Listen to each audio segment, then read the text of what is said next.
Steve Gardner was going to join us throughout the baseball season. Does a great job covering MLB for USA Today. A lot of storylines 2 weeks into the season. Good to talk to you, my friend. How you been? Doing great, Rich. How are you? We're doing well. Let's get into the Phillies last night. First and foremost, listen, we knew Buchholz was going to be lost for a while, so he's going to have that surgery to repair the torn flexor tendon. He's going to be out 4 to 6 months. I mean, to me, it just kind of tells you that his career is most likely it's over with. It's unfortunate because I think if the Phillies were banking for a Buchholz from several years back, or even a healthy Buchholz, then I think you're giving the starting rotation a little bit of life, a little bit of some juice. But as it stands, like we talked about last week, you just don't know what you're going to get from these guys every 5 days. Right, exactly. I think the best case scenario for the Phillies would be to have Buchholz do something like Jeremy Hellickson did last year. Have a solid season, reestablish his value after a lot of ups and downs through his career. Because really, I mean, Buchholz has been pretty good when he's been healthy. It's just the fact that he's not been able to stay healthy, and therefore that's what the big issue is, and that's what the Phillies have found out after 2 starts and 7 1/3 innings. They get the big one last night against the Mets, kind of a scrappy performance. You get the error by Reyes, and they get the Mets an extra 6-2 and 10. Look, I know it's early on if you are a Mets fan. Is this a flawed team? I know we always talk about, look, starting rotation, but is there something amiss with this team early on?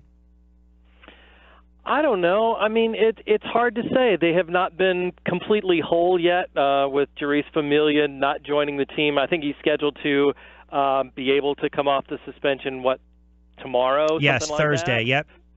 So I think, without him there, then that forces all the other guys to move up and shoulder a lot more of a load in the bullpen. You talk about the injuries and everything in the starting rotation. That's been something that's probably going to bug them maybe all season for all we know. And then just trying to figure out how to get Michael Conforto into the lineup. As we were talking last week, yeah, right? Rich, I got to give you credit. You said they've got to find a way to get him in there, whether it's benching Curtis Granderson or what. But they've started to do that, and he's got, I think, the second highest OPS on the team right now behind Cespedes. So he's been one of their better players. Yeah, and it's interesting, too, because the Mets, their last 5 games have been decided in the winning team's final at bat, and you go to those 3 losses against Miami. So you're right. Maybe it's just, I look at it from a stat standpoint. In those games, though, the relievers are 0-4, and their ERA is right around 7.15. And you mentioned when they get Familia back, I think, obviously, that's going to bolster the pen up. Yep, definitely, and I think they'll be able to lean on him maybe, for a 4-inning save or a 5-inning save or something like that, which Terry Collins has done occasionally in the past. So if they need him to go a little bit extra, give everybody else a break, then, maybe that's an option as well. We talked about the Pirates last week, and then the news comes down the other day. Marte's going to be banned for PEDs. McCutcheon's going to go back to the outfield. But how about Starling Marte? 80-game ban after testing positive for PEDs. I mean, that's and you listen to his excuse. You listen to his apology. Listen, if the Pittsburgh Pirates were going to struggle this year, even with him in the lineup, now all of a sudden you look at this and say, wow, he just basically, I don't want to say the word sabotage, but look, their season's going nowhere. It just seems like you lose this catalyst, you lose this player. You're talking 80 games. I don't think he's going to be available for the postseason as well. That's a major, major loss. Oh, it's huge. In fact, I think he was their highest WAR player and most valuable last season, and he didn't even play a full season. So that just tells you what his defense is among the best in all of baseball in the outfield. And yeah, it's a huge blow, and it's one of those things, Rich. I tell you, it seems like the particular drug that he tested positive for is one of those that stays in your system for longer than anything else that is known. I think in the entire steroid world. So it's one of those where I can't believe that he made it a point to intentionally ingest that. It seems to me like there was something else. If he's using maybe something different and he's not getting caught, but whoever is manufacturing that for him or something, that there's some leftover of some other chemical. It just seems, I can't believe that somebody would be that stupid to do something and use something that will stay in your system for, from what I've read, like over a year, maybe even a year and a half. That's just ridiculous. Yeah, so, Nandrolone. Yeah. If I butchered it, forgive me. I know Josh is pretty savvy with a lot of the supplements and whatnot, and he said that's something that you mix in with other stuff. And as you alluded to, 8 months to 12 months, 8 months to a year. You're right. I mean, that you in essence, you know exactly what you're putting, especially when you bring up, if you mix this with other stuff. You know exactly what you're putting in your body. So to me, I just think it's extremely selfish. And then, when you lose a player like this, you also have to think of long term. The contract, what you potentially want to pay him, if he's ever looking for another big-time contract in baseball, if he's ever due to be a free agent. I mean, there's a lot of things now that the franchise has to take into consideration. I'll tell you what, though, I don't buy that his value is diminished, because if you look at other teams, I think there are probably 29 other teams, maybe not the Rays, but maybe 28 other teams in Major League Baseball that would gladly take Starling Marte right now with his contract. It's a team-friendly contract that's got 2 more years on it and like $31 million, and then a couple of team option years that are very team-friendly.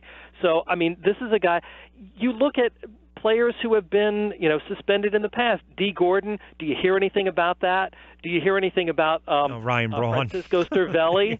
All these guys. Yeah. Brian You're right. Braun, You're I right. mean, nobody is a pariah anymore in baseball. It's all a matter of what are you doing on the field, and, right. and how valuable are you? And if you're suspended, actually, the Pirates aren't even paying that 80 games worth of his salary, so he's saving them money in some respects. I was not aware of that. So with Marte out, I would assume McCutchen moves to center. Frazier's going to play right field.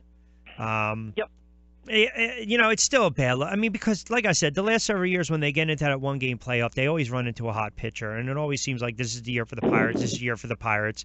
And again, you're right. And listen, you're absolutely right. I mean, the more I think about it, when you look at some of these other players, at the end of the day, if they're going to produce, they're going to produce. Speaking of a team that's been playing very good baseball, the Yankees, winner of those 8 in a row, their ninth.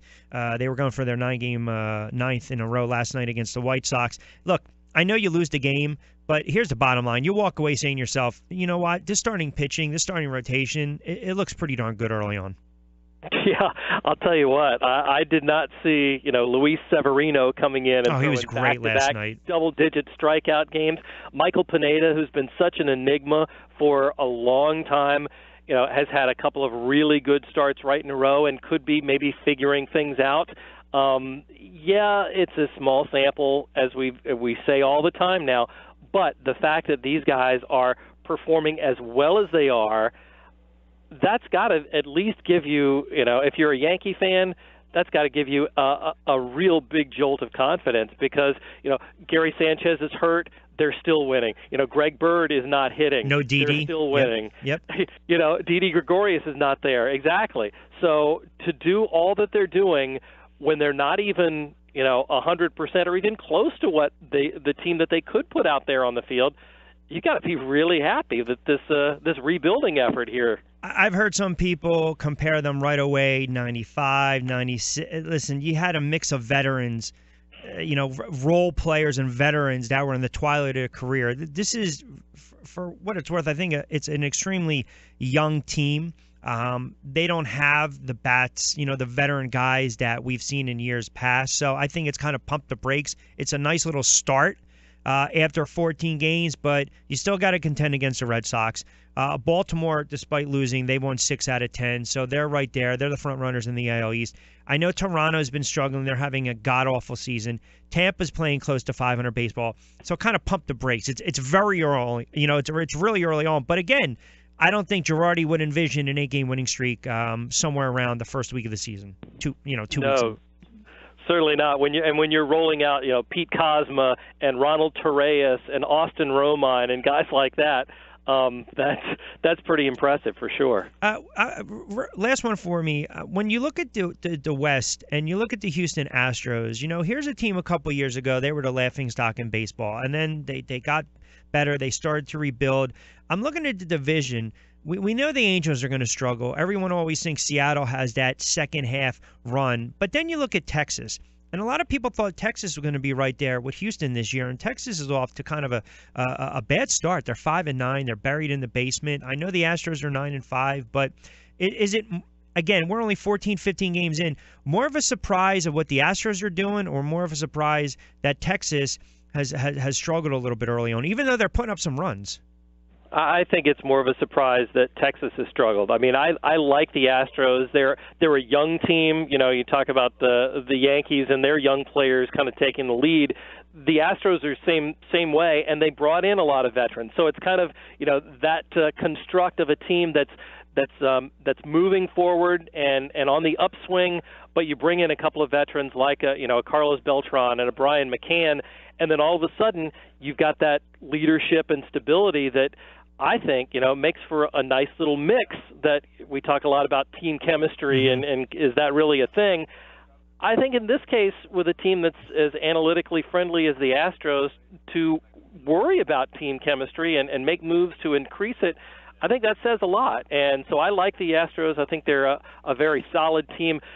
The Rangers, though, is just a shock to me. I thought they would be much better. You know, Yu Darvish is 1-2 and has been pitching okay, but still lost last night to Oakland, which is a game that, you know, you would think that they win.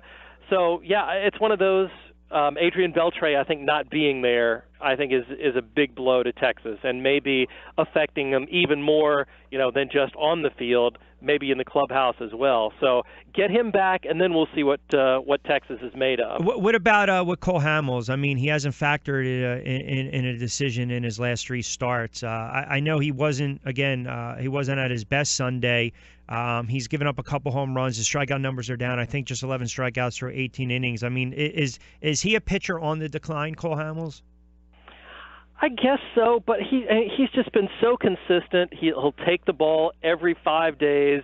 He'll throw 200 innings for you, and I think that's what teams that want to be contenders, they need guys like that. And even if he isn't the Cole Hamels that he was in Philadelphia, he's still a pretty solid pitcher. The real thing with the Rangers is it's just that bullpen has just thrown gas on everything in the late innings and hasn't been able to close anything out.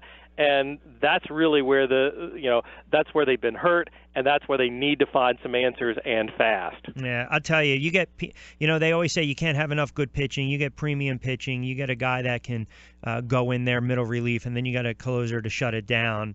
You know, that can mask a lot of deficiencies. It really can. I mean, we know this, right? You win with pitching in baseball.